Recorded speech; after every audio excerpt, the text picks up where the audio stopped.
All right. So my name is Olivia Scally. I am with Big Brothers Big Sisters, and we are here with another episode of our Match Madness campaign, just coming at you with some more updates and details that we're going to talk about today. So first, we want to thank Republic State Mortgage. They build relationships one home at a time. They lend money so you can invest in the real estate market. They are located at 123 4th Street, Southwest in New Philadelphia.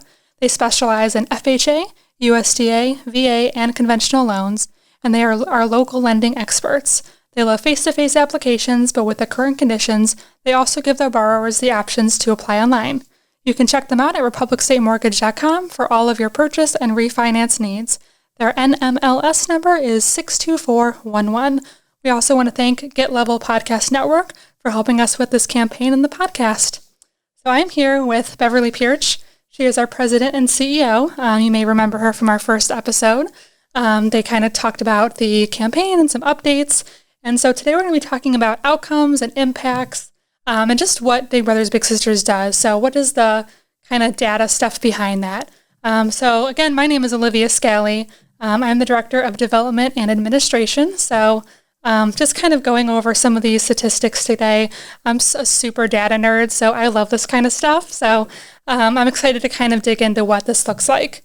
So kicking off, what sets Big Brothers Big Sisters apart from other mentoring organizations? What a lot of people don't realize are that there are a lot of mentoring organizations that are in our country, and Big Brothers Big Sisters is the only evidence-based mentoring program that there is in the entire country. So that definitely sets us apart from some of the other mentoring organizations that are out there. Yeah, that's awesome. So what methods, as far as for tracking these outcomes, what does Big Brothers Big Sisters use? We utilize a few different surveys. We have what's called a youth outcome development plan, and that is, we develop that for each child that comes through. And we also have some surveys that we do, which is the youth outcome survey. We have the child outcome survey, and then a strength of relationship survey as well. So how often do these surveys get utilized or given to the children, and what does that look like? Each one's a little bit different. For our YOS and our COS, those are the ones where we can base all of the outcomes off of. And if a child is 11 years or older, they will take a YOS, and if they're under 11 years old, they will take the COS survey, which is a little bit shorter and more tailored to a younger child with some of the questions that they do. For those surveys, we always administer them prior to them ever meeting their mentor. So we get a baseline of how they feel about themselves and their current situation prior to meeting their big. And then annually thereafter that, once a child is matched, we have them answer those same questions again. And then we're able to gauge the direct impact that the mentoring relationship has had on them. For the SOR, it's a little bit different. That's the Strength of Relationship Survey. That one we use to gauge how the relationship is developing between the mentor and the mentee. And we do that within the first 3 months of the match. So as soon as the match has been together for about 3 months, we do that survey with them, and then on an annual basis after that. And it lets the staff understand where they are in the relationship development, whether or not they are having any type of issues. And then as the mentoring specialists are working with those matches, they can use that information to see, well, I possibly need to help this match a little bit in this area or that area in order to strengthen that relationship. Gotcha. I think it's cool because we see like those success stories all the time, and there's always those like tangible outcomes that we get from the matches. Like it's easy like to see when we talk to our littles, like this child went from like a D average to a B average, or like all those things that you kind of see their growth. But having that like data statistics in the background like really makes the organization run so we can get better too. So I like kind of the diving deeper into that stuff. So we're kind of going to talk about those surveys a little bit more. So we'll start a little bit with our YOS. So what specific areas of growth are you looking for in a child with those? That survey, it was developed by 3 of the top mentoring researchers in the country. Gene Rhodes had a part in it, Gene Grossman, Carla Herrera also was involved, and it examines 7 dimensions of a mentoring relationship. It's looking at their academic performance and their grades, attitudes toward risky behaviors, their educational expectations, family connectedness and parental trust, their juvenile justice involvement as well.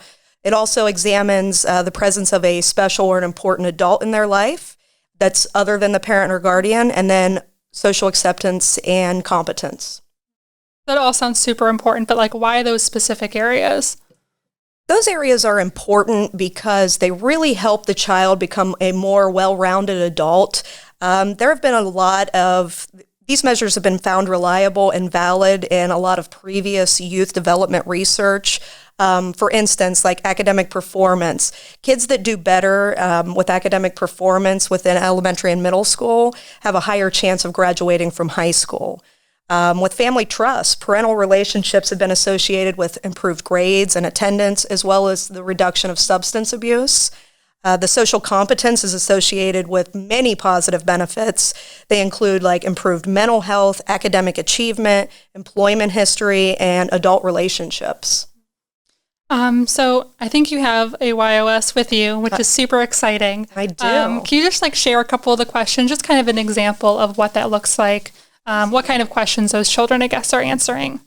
So each one, when you look at a YOS, there's different sections, whether it's talking about school, their plans for their future, how they feel about their life, their moods and their feelings. It also talks about things that they've done in the past month or in the past 6 months, so whether or not they've gotten in trouble or, different things like that.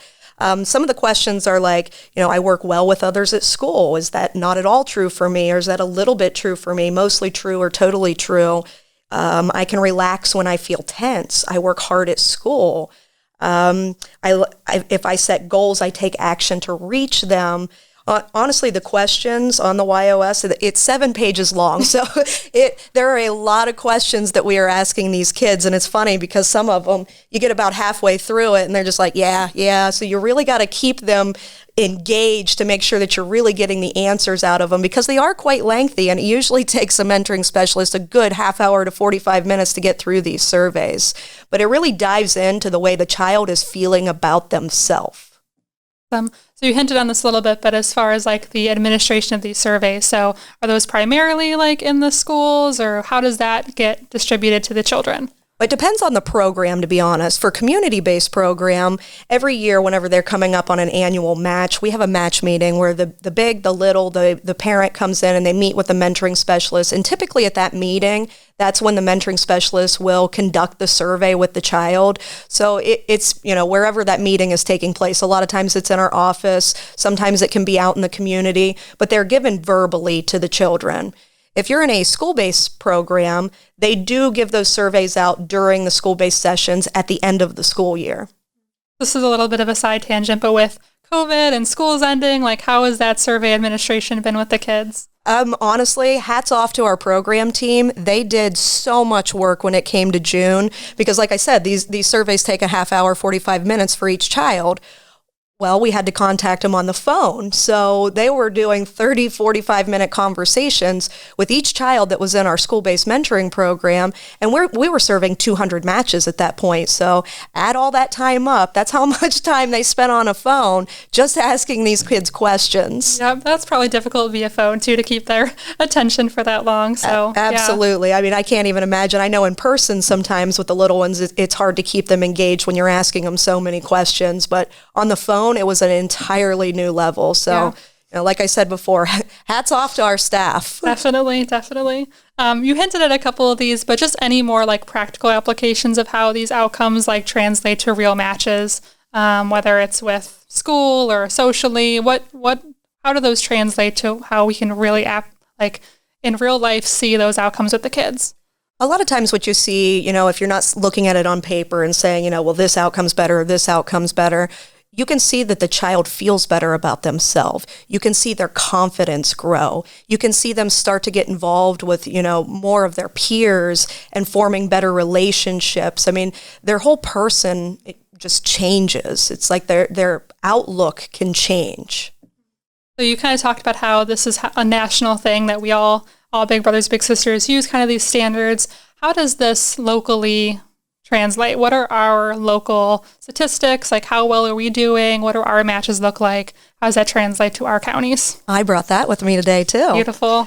We have this really handy-dandy little report in our system that's called an infographic that gives information about our YOS and our COS. So before I came over here today, I wanted to just look, over the last decade, what has our agency done for these kids? And it's amazing to me because in the last 10 years, I mentioned that there's 7 different outcome areas that we're looking at. 100% of kids in the last 10 years have improved in at least 2 of those 7 areas. That's awesome. So can you just remind us what those outcome areas are? I know we listed them earlier, but since we're still talking about them. Sure.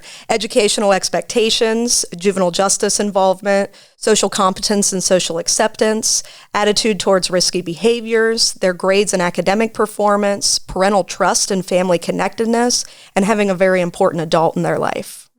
Now, does that cover all kids in all of our programs, or is that just a certain segment? This does cover all of the kids. Prior to them developing the COS, we only had a YOS, so kids that were younger were not part of actually taking these surveys. But at this point, since they've developed one for the younger kids, this is the outcomes for every single child that comes through our program, whether they're in community-based or in the school-based setting.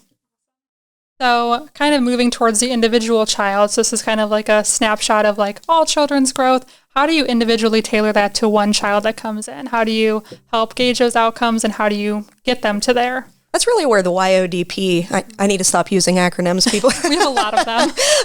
The Youth Outcome Development Plan really comes into play off of this. Those are tailored specific to the child.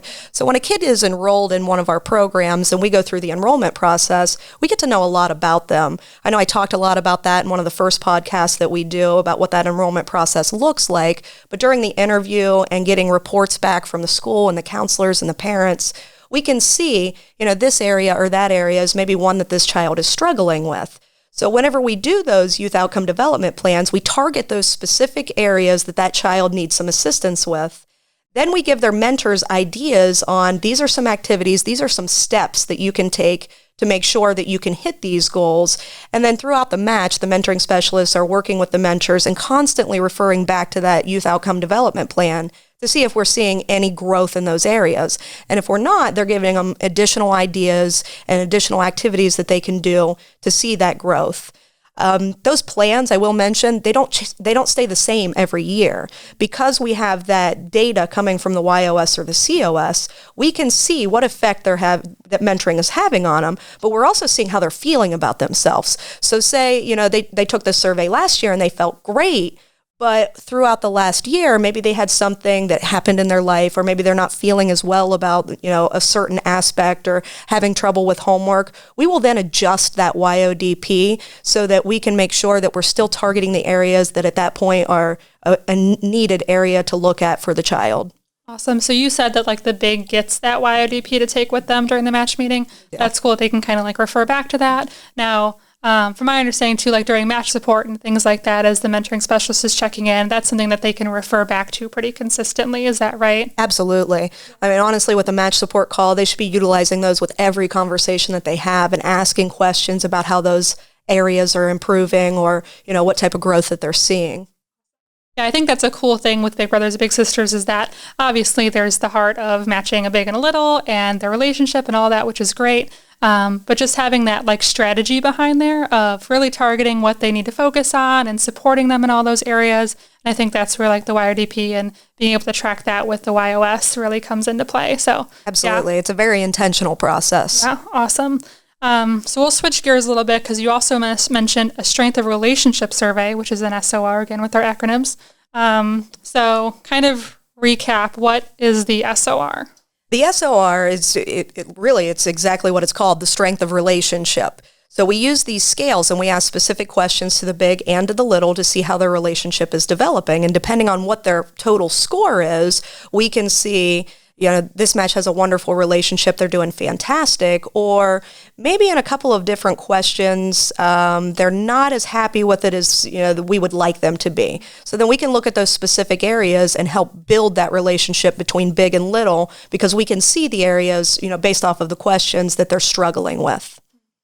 Can you read us a couple of questions? I think you brought those too. I just like hearing the questions, like being in the shoes of a little, I don't know. Right. And the mentor questions are a little different than what the child questions are. Some of the questions we ask the kids are, my big has a lot of good ideas about how to solve a problem. My big helps me take my mind off of things by doing things with me. When I'm with my big, I feel ignored. When I'm with my big, I feel mad. When I'm with my big, I feel safe. That's a question we absolutely pay a lot of attention to. when I'm with my big, I feel disappointed. And then they rate these on a scale of whether it's never true, hardly ever true, sometimes true, most of the time, or always true. And then that's where we can come up with a score to see which questions are they not answering in a positive way, and what can we do as a staff to help that. On the mentor side, a little bit different, like I said, with the questions, but I mean the same premise. We're still gauging what their relationship looks like. So some of those questions are like, I'm enjoying the experience of being a big. My little and I are interested in the same things. I feel confident in handling the challenges of being a mentor. Being a big is more of a time commitment than I had anticipated. I feel overwhelmed with my little's difficulties. So we can look through that as well, because it's a strongly disagree, neutral agree, or strongly agree, and take a look at those different questions and where they're answering to help them as well to develop the relationship. So you mentioned like with the administration for the YOS, and how often is this kind of a similar timeline? How often are they getting these, and is there a strength of relationship being tracked? That is an annual basis, and within the first 3 months of the match, at the 3-month mark, we give out those surveys. It's important to do that at 3 months, because right at the beginning is when that relationship is developing. And, in my opinion, a match that is newly formed needs a lot more support than a match that's been together for 5 years. At that point, that relationship is built. Obviously, those SOR scores are always extremely high because they've been together so long, and they have a great relationship. But in that first 3 months, that's where, as a staff, we can really gauge, they're struggling with this. Maybe the child's very quiet and really hasn't opened up yet, or there could be something going on with the match. But it's really important firsthand to know this match needs a little bit more support with their relationship in the beginning, so that we can ensure that it doesn't close out. So what do you think makes a high SOR score? What types of things in a match would make that score high that you're looking for? Their satisfaction. That's really what it's gauging it off of. How satisfied are you with this match? Do you feel close to them? Are you seeing a relationship built? So I would say that's the main thing, is satisfaction with it. Okay. And we want to know that both the big and the little are satisfied with the match, because if one is not, it more than likely is not going to work out. And that's when you see premature closures within a match.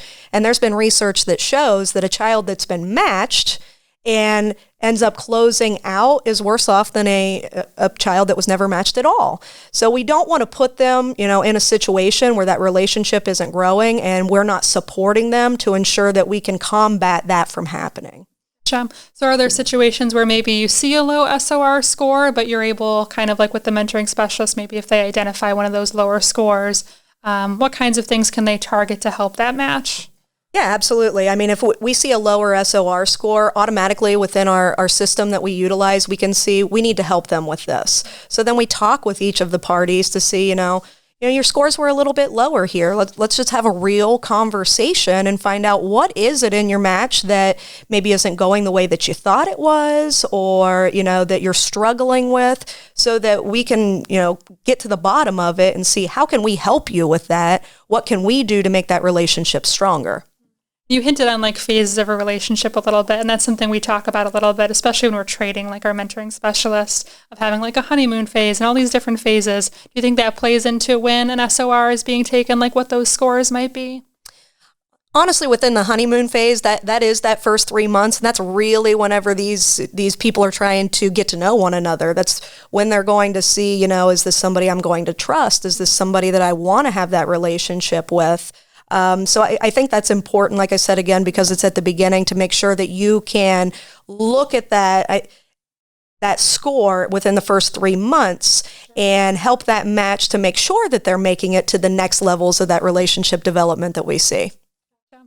So kind of just last question about this. Why is it important to track the relationship strength?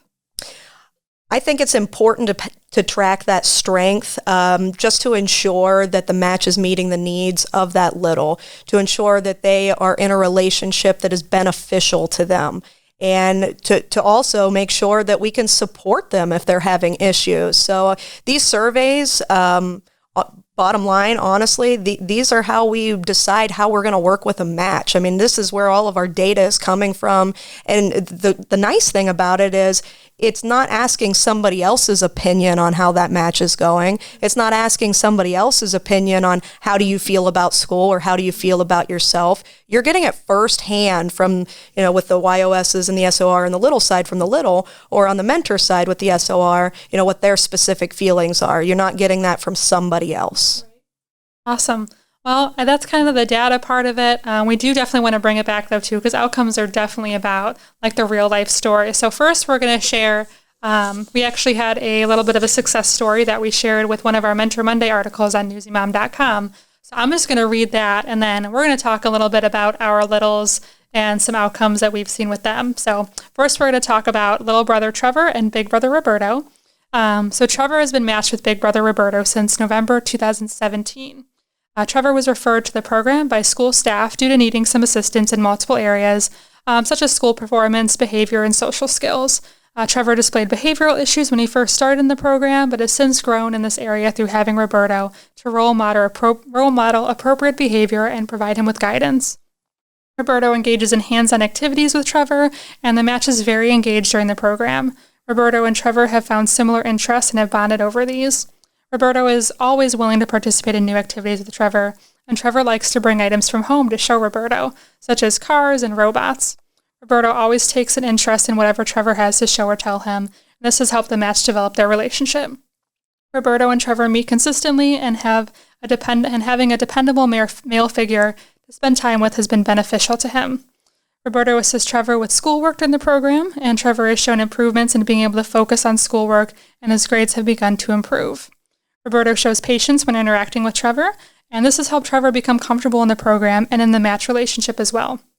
Trevor has built self-confidence over the past 2 years while participating in his match with his big, and Roberto encourages Trevor to interact with other bigs and littles during the program, and Trevor has shown more of a willingness to do so. He even has made new friends in the program. Roberto models positive social interactions for Trevor and reminds him to be kind to others. Trevor continues to show improvement in a variety of areas through having the encouragement and support of his big.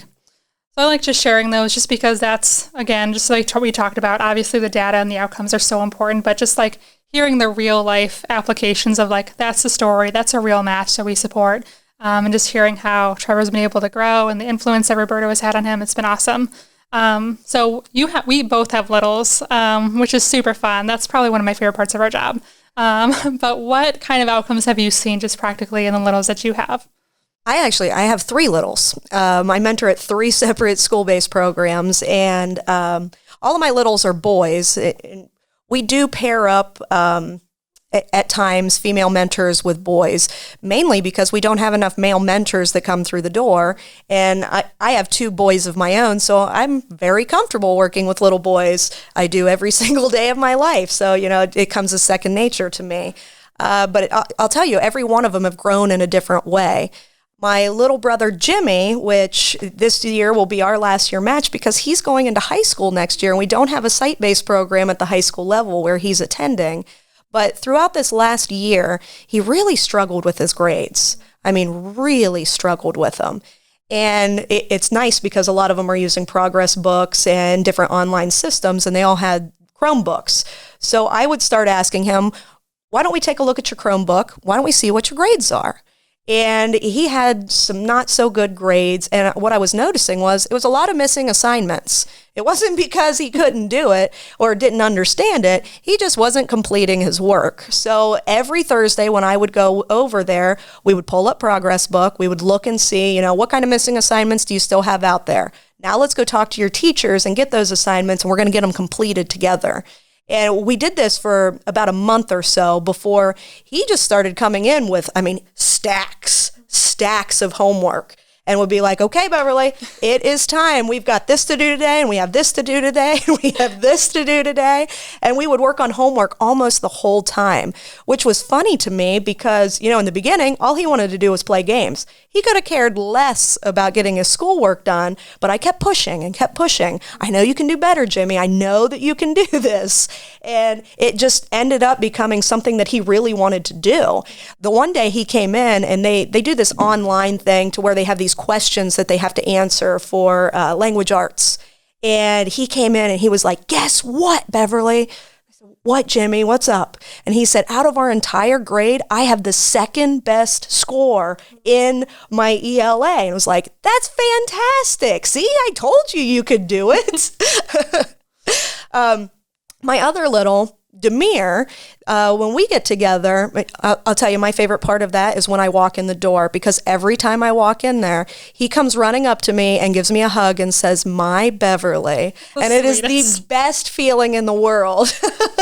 But he had some struggles with some reading. So we would read a lot whenever we were together. Of course, he was still a little bit more interested in playing some games too. But as long as we were playing some games that talked about reading. I mean, if he was reading questions to me, at least he was reading. So we played games where he was reading different things. We read a bunch of different books, and his reading ability definitely jumped over the last few years.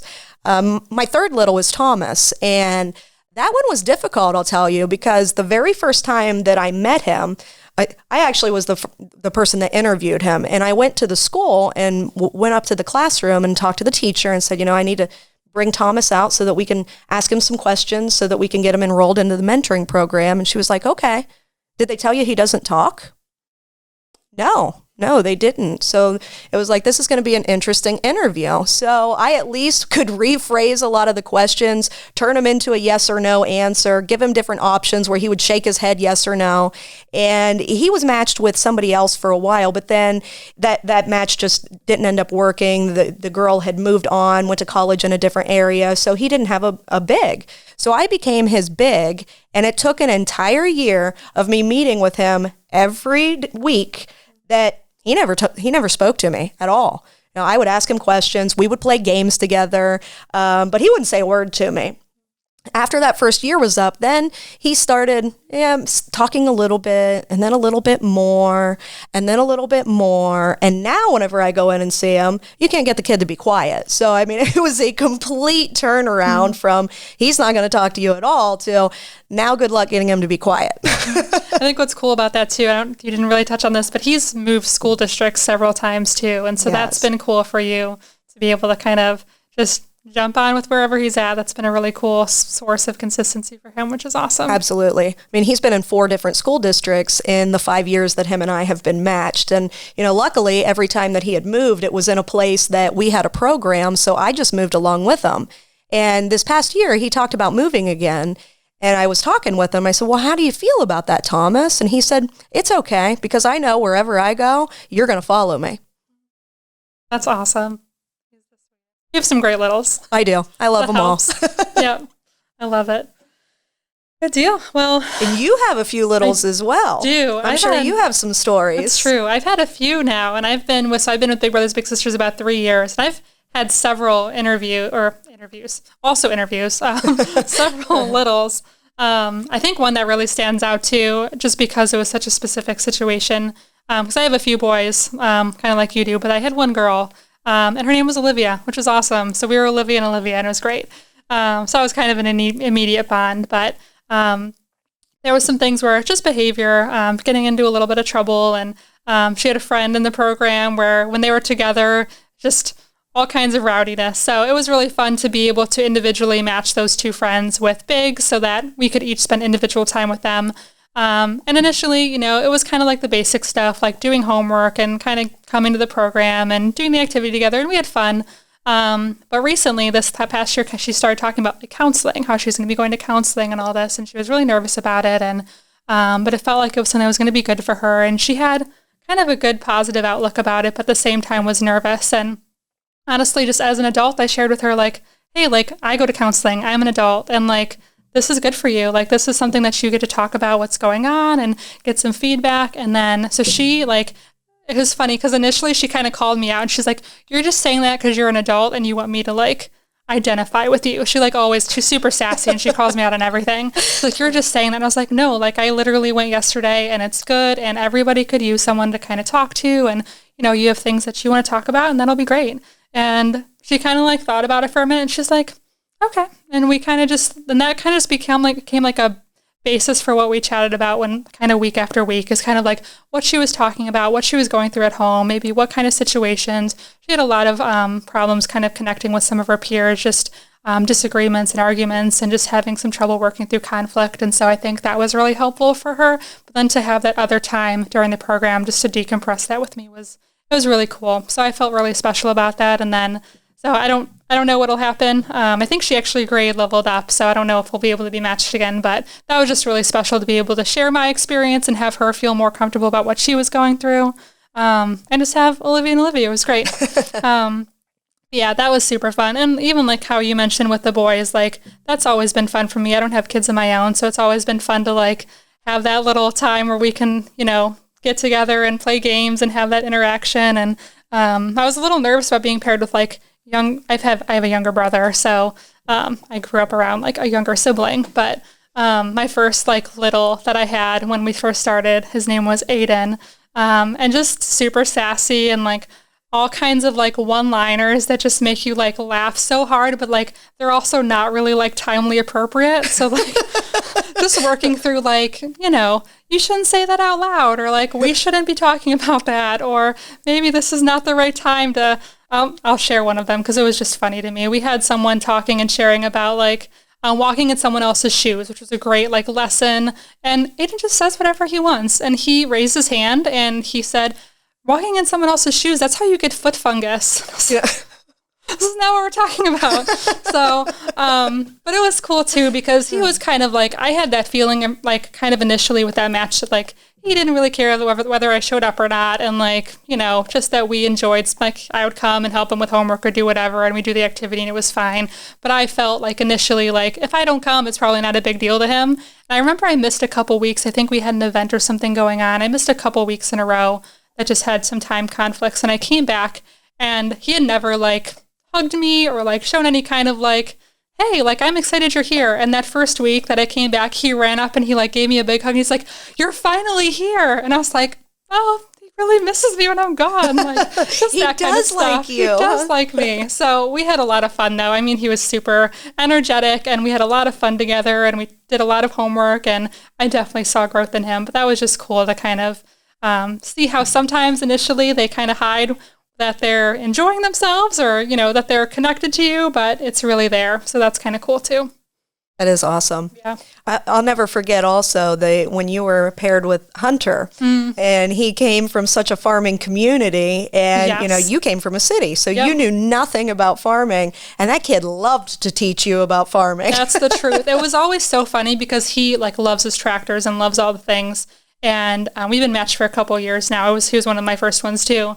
And he would tell me something about a tractor and like say some kind of terminology that I've never heard before. And I'd like ask him like, what does that mean? And he'd like give me like the blankest stare ever. Like, how do you not know what that is? But it was cool because he got to teach me. And I think that was a definite like self-confidence boost because that was something that he struggled with like school stuff is that like feeling like he's not smart or things like that. And so just to have that one little area where he could be like, hey, like, let me teach you about this. That was really fun too. So I really like that story too. But he's another one too that I'm like, okay, he's like a middle school boy, probably doesn't love hanging out with me every week, had that like insecurity. And then I think it was his mentoring specialist that called mom, like just to kind of check in as they do for match support and said like, yeah, Hunter loves Olivia. He loves coming, like loves to be a part of the program. And she told me that just kind of behind the scenes. It's like, that makes me feel so much better because like, you never know. It's hard to read the boys, but we have a lot of fun together. But I love learning about this Cleveland City girl knows nothing about all the tractors and things. So it's been fun to learn from him. That's awesome. Yep. So I think that's, unless you have anything else that we want to share, that's kind of just our overview of data and YOS and YODP and SOR. You guys learned all kinds of fun acronyms today. But really just that there's a lot of strategy and intention that goes behind what we do. And obviously we get to see it come out in all kinds of fun ways and all the great ways that we see growth and change in these littles and as they're growing, it's an honor to be a part of that. But we're glad that everybody got to listen in and learn some more about it. So Absolutely. yeah, thanks for answering all my questions, Beverly. Yes, thank you, Olivia.